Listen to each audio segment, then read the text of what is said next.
Good morning, dear students. In today's class, we will study a new chapter. This is lesson 16. The story name is The Tiger and the Mosquito. So, read and act out this story. So, let's begin. A tiger was dozing under a tree. एक बार जो है एक बाघ एक पेड़ के नीचे उंघा रहा था, मतलब अपनी नींद पूरी कर रहा था. ठीक है. ए मॉस्किटो केम बजिंग बाय, और तभी भिनभिनाते हुए एक मच्छर वहाँ पे आ जाता है.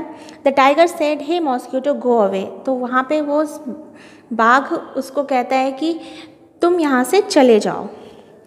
The mosquito said why should I go away, I am not afraid of you. वो कहता है कि मैं यहाँ से क्यों चला जाऊँ, मैं तुमसे नहीं डरता हूँ. द टाइगर वॉज एंग्री, और इस बात पे टाइगर को गुस्सा आ जाता है. ही हिट आउट विथ हिज पाव, और वो उसको मारने के लिए अपने पंजे का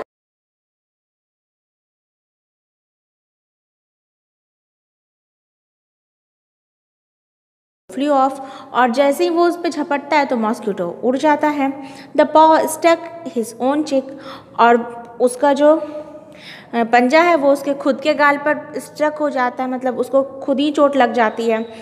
द ब्लो स्क्रैप्ड हिज चिक, और उसका वो जो पंजा से मारता है तो उसके गाल छिल जाते हैं. ठीक है.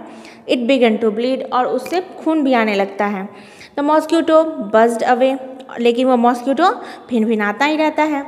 The tiger struck with his other paw, तो फिर दूसरे पंजे से भी टाइगर उसको मारने की कोशिश करता है. द मॉस्किटो फ्लू ऑफ, इस टाइम भी मॉस्किटो भाग जाता है. This time too he hit himself, और इस बार भी टाइगर को खुद ही चोट लग जाती है. द टाइगर वॉज हेल्पलेस, और इस तरह से वो बाघ जो है वो हेल्पलेस हो जाता है, मतलब असहाय हो जाता है. उसको कोई मदद करने वाला नहीं रहता है वहाँ पे, वो बेबस लाचार हो जाता है. द मॉस्किटो कंटिन्यूड टू बज, लेकिन वो मॉस्किटो जो है वो लगातार भिनभिनाता ही रहता है. The tiger got up and quietly walked away, तो फिर अंत में क्या करता है बेचारा बाघ, वहाँ से उठकर चला जाता है. The mosquito called out after him, mosquito उसको जाते जाते कहता है don't be so proud my friend, तुम अपने आप पे इतना घमंड मत करो मेरे दोस्त. Every one is great in his own way, और हर एक इंसान जो है, मतलब हर एक जीव जो है वो अपने आप में महान होता है. ठीक है. मॉस्किटो में जो क्वालिटीज़ होती हैं वो बाघ में नहीं होती है. मॉस्किटो उड़ सकता है, बाघ नहीं उड़ सकता है. ठीक है. इस तरह से जो क्वालिटी किसी एक इंसान में होती है वो दूसरे इंसान में नहीं होती है, या फिर दूसरे जीव में नहीं होती है. तो इस स्टोरी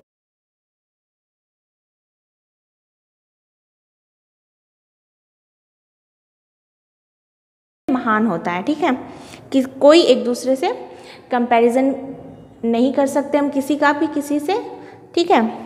तो इसमें न्यू वर्ड्स हैं, तो न्यू वर्ड्स में हम देख लेते हैं. पहला न्यू वर्ड्स है angry, bleed, great, heat, proud. इसमें दो सेंटेंसेस भी लिखे हुए हैं यहाँ पे. Let's read out this sentences. The first sentence is I must not heat anyone, मुझे किसी दूसरे को नुकसान नहीं पहुँचाना चाहिए, किसी दूसरे को नहीं मारना चाहिए. हिट का मतलब होता है मारना. फिर I am proud to be an Indian, मुझे गर्व है कि मैं एक भारतीय हूँ. ठीक है. इस दोनों सेंटेंसेस के मीनिंग हिंदी मीनिंग मैंने आपको समझा दिए हैं.